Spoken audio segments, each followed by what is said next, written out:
المنتخب المصري ستنطلق في هذه الأثناء لصالح المنتخب المصري. يستهل من أكاديمية الجامعة الملكية المغربية طويلة أمامية صوب الرؤوس، وأول لقطة خطيرة، الكرة توزيعة طويلة والدفاع في المكان المناسب، دفاع المنتخب المصري، وانطلاق ب5 دقائق ركنية أخرى، توزيعة عالية والدفاع في المكان المناسب، مستميت الدفاع المصري وانطلاقا. مفاجأة مدوية، إذا تأشيرة التأهل الوحيدة ستلعب بين 3 منتخبات، وكرة صعبة لصالح المنتخب المغربي، سوء الترويض في منطقة المنتخب المغربي في مخالفة، والهدف الأول، يا سلام، المنتخب المغربي يسجل أول هدف في المباراة بعد مرور 10 دقائق لعب، في وقت كنت أقول أن الكرات والمخالفات الثابتة هي من ستصنع الفارق.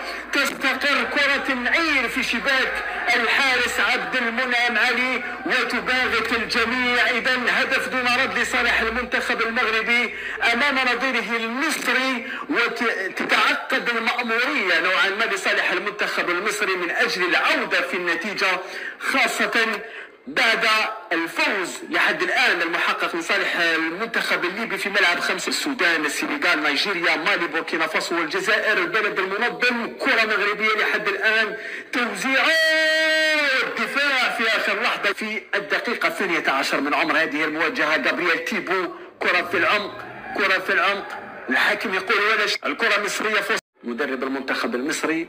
الكرة لصالح الفراعنة، توزيع صوب الرؤوس، مثل خطر، ودي الكرة مغربية وانطلاقة في هجمة خاطفة، البحث عن التوزيع والدفاع المصري، ركنية طويلة وعالية فوق بكأس افريقيا للمنتخبات.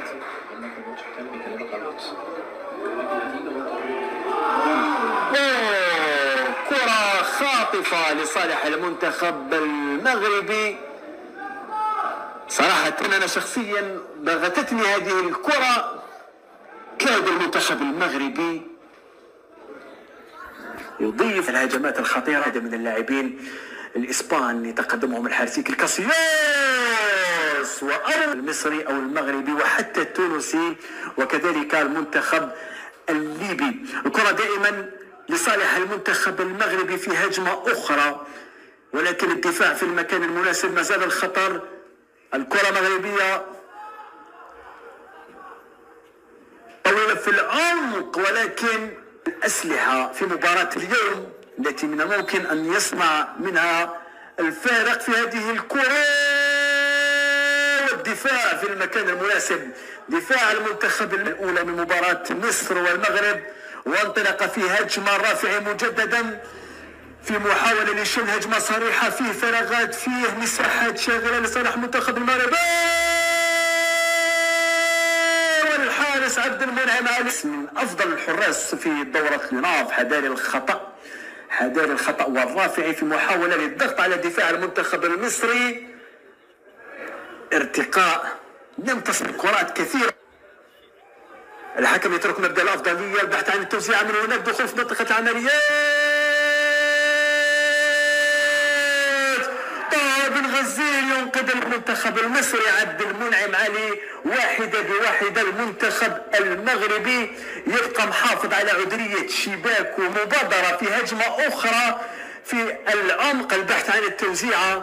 هل سيفعلها المنتخب المصري أم للمنتخب المغربي كلام آخر؟ وعبد الكريم ترويض الكرة، فيه مساحات بإمكان صنع الفارق، وحدة المفاجأة في هذه المباراة في هذه اللحظات أقول، ولكن معاكسة لصالح المنتخب المغربي، خطير في المرتدات، خطير في الهجمات المعاكسة، يلف بالكرة ويدور، البحث عن رفيق متحرر على الجهة اليمنى، الرافعي مجددا، كل الكرات تمر عليه، البحث عن رفيق والتسديدة جانبت إطار الحارس عبد المنعم علي.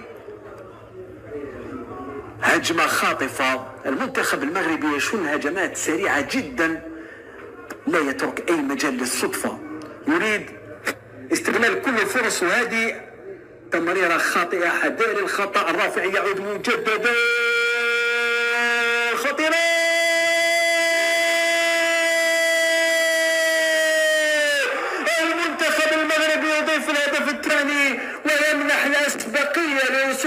الأطلس بعد ثواني فقط من انقضاء المرحلة الأولى. والمنتخب المغربي يعقد من مأمورية الفراعنة من أجل بلوغ نهائيات كأس أفريقيا. صراحة المنتخب تأهل إلى نهائيات كأس أفريقيا ما زال في جعبة المنتخب المصري. مرحلة ثانية شوط، إذا لم يحسن التدارك والتعويض ستعبد الطريق للمنتخب المغربي للهجوم الرافعي وكذلك عسكر. الكرة المصرية في هذه اللحظات توزيعة يلحق عليها، ولكن الدفاع في آخر المصري هنا بملعب الرويبة. كرة ركنية لصالح المنتخب المصري، والدفاع في خط المغربي لحد الآن يحقق الأهم. ركنية عالية صوب الرؤوس والحارس على مرتين. مسجل الهدف الثاني النعير يتركها لزميله رقم 17 مسجل الهدف الأول. الاعتماد على السرعة والمهارة. اللاعب رقم 6 يدخل في منطقة العملية البحث عن التوزيع. المنتخب المصري يقلص الفارق. خطأ من الحارس طه بن غزيل، والمنتخب المصري عن طريق هذا اللاعب رقم 22 يسجل هدف تقليص الفارق 2 مقابل هدف 1. أيمن عبد العزيز مثل ما تتابعون بالتصوير البطيء يبعث الصراع مجددا بن غزيل طه. أخطاء كله في منطقة العمليات.